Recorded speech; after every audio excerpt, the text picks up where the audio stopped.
Well, it's that time of the week. Our resident psychotherapist and sex expert is here, and this week we're asking, how can I enjoy sex if I'm uncomfortable with my body? If you need some answers, we have Dr. Angela Jones here to give that advice. Now, we know there are different types of people in the world. Yes. Some people who could have the worst body in the world, they take it off and like, let's go at it. Yeah. And then there's somebody who could have a stretch mark and like, oh my God, I can't take off my clothes. It's about confidence. Yeah. So how do you deal with that if you're one of those people who's not comfortable taking off those damn clothes? If you're not comfortable taking off your clothes, first you have to ask, who am I with and am I comfortable with them? Because sometimes that can actually be the thing. Has this person insulted you before? Have they said little comments?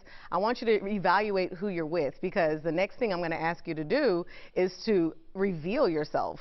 Like I tell people, when you're not comfortable with your body, I want you to stand in front of the mirror every day, butt naked, and just look at yourself and compliment something. It could be your eye color, it could be your lips, it could be your nose. I don't care. But you have to compliment yourself every day. And you want to make sure you have a partner that supports that. Now, for those who may have like those one-night stands, how are they able to do it? It's like you meet somebody out on the street, at the grocery store, at the club, and you just run and jump in the bed. Most of the time, they're probably under the influence when that happens, so they probably don't even care. But those that are not under the influence, they're clearly confident in their sex abilities, they're confident in their body, and they probably know, I'm not going to see you again, so I really don't care what you think about me. So, you know, it just really depends on what state of mind they're in, but usually they're not in the right state of mind. And what about for your own personal, I guess, gratification, where if you feel like you may be overweight or too thin, should you take the time and work on yourself also? Yes.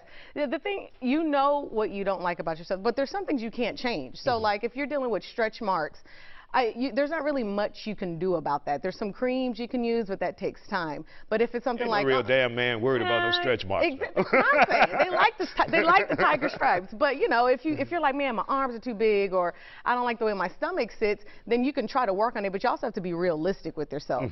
And when it comes to the bedroom, you have to know what you're good at, and whatever you're good at, focus on that, and everything else doesn't even matter, because as long as you're like, hey, I'm really good at making sure I give massages, I'm being PG, I give massages, I will give one hell of a massage and make sure that everything else that happens after, they won't even look at you, because they'll be thinking about the massage. So focus on what you're good at. And what about the length of the relationship? Say you have the traditional old school relationship where you date for a while before you sleep together or have sex together. Does that make it better, where you get to know each other and you realize who this person is, and so the body image is not a big deal? I mean, it's always, it's a big deal if it's big to you. So if it is something like, I'm deathly afraid.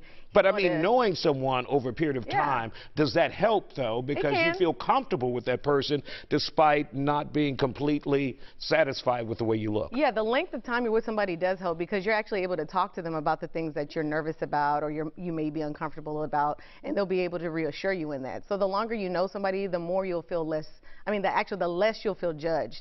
If you start earlier in the relationship, starting with sex, which is fine, just know that you don't really know what their reaction is. You may not have that unconditional love or unconditional like that you may want. All right, Dr. Angela Jones, we thank you for another enlightening conversation. If you need some help, don't hesitate to reach out to Dr. Jones, who's always accepting new clients. You can find more by visiting her website, AngelaJonesPhD.com.